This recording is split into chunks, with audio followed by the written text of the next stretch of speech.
What a show SmackDown was tonight. But that also kind of wraps up the first week for Money in the Bank, which is on July 16th. So there's still a long way to go before Money in the Bank actually begins.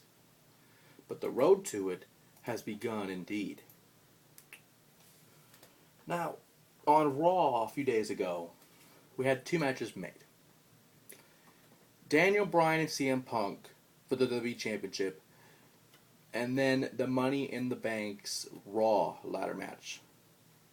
I'll get to that one first, because the WWE Championship match coincides with something on SmackDown this week, and I'll get to that a little bit. First of all, the Money in the Bank match for the WWE Championship, otherwise known as the Raw Money in the Bank match, which surprises me that since they have a Super Show now, why don't they just combine them and have them at WrestleMania? But, it's pay-per-view filler. They can't bring back a different one, obviously, but they brought it back No Way Out last month or a month or two ago. But still. The Raw one is interesting, though, because it is only allowed for former WWE champions. And right now, so far, there'll probably be some more added later, because I can't understand why this would only be a 4-man Money in the Bank match. But I'll see if I'm proven wrong in the next few weeks. But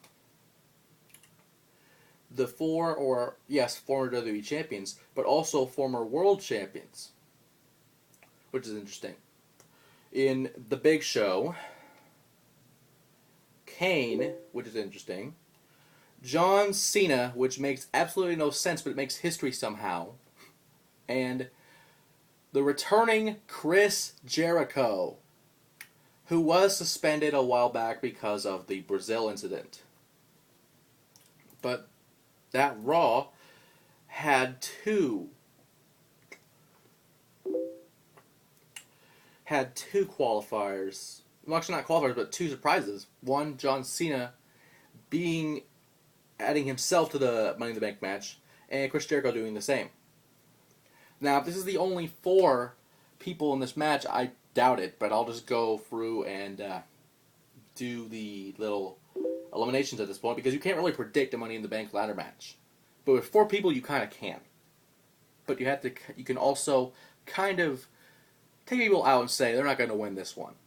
Let's look first of all at The Big Show, who is so tall, along with Kane, to be honest, that they would only have to step on maybe the first, second, third rung, maybe, depending on how high the case is, and just grab it. It'd be easy for them to win.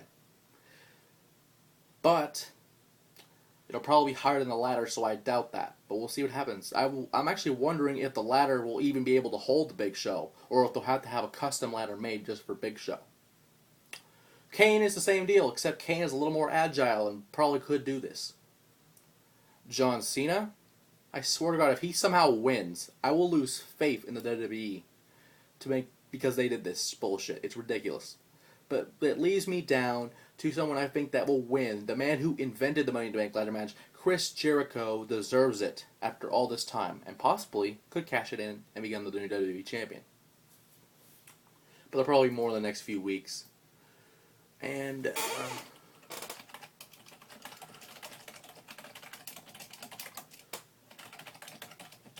sorry about that. I had to get that done real quick because people are going crazy.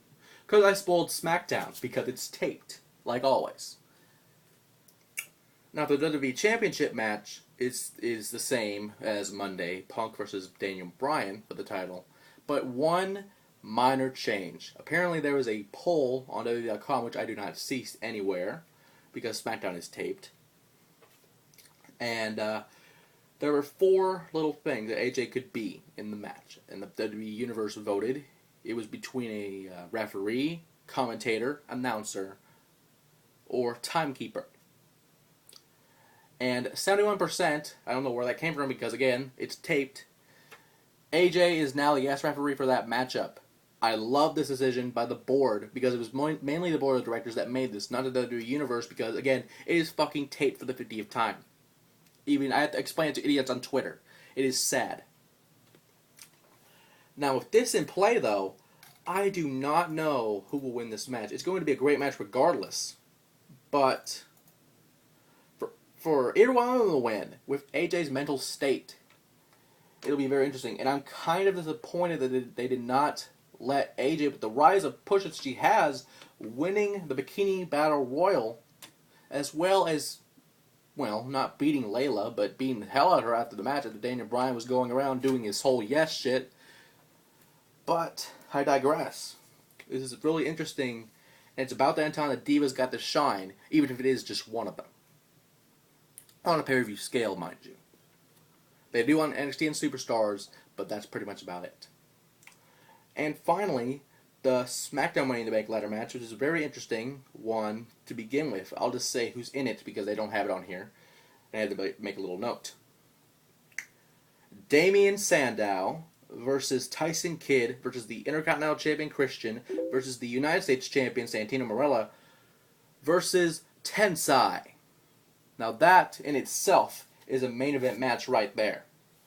Because you have the Intercontinental Champion in Christian, you have the United States Champion in Santino, and you have the former Aaron Idol Stevens of OVW and brief run of SmackDown with Casey, whatever his name was. I don't remember his name because no one cares about that idiot.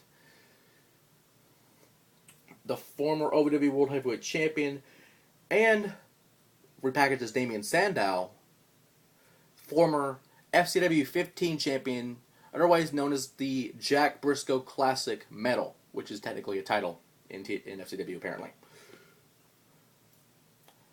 But with this, Damien Sandow, for all these years, from being Michelle McCool's lackey to now being in the Money in the Bank ladder match, I highly say it's about time that Damien Sandow got what he deserved, and that is the SmackDown Money in the Bank case as well as the World Heavyweight Championship. As well, I could say the same about Tyson Kidd, a man who was in the WWE for a very long time, even in his teens, in the Hart Family Dungeon. The man is awesome, and he won that match against Jack Swagger to make that point. And he could probably pretty very well win it as well. The same goes for Christian, who has not had one of these wins before, and has been wanting that one more match, and is the Intercontinental Champion.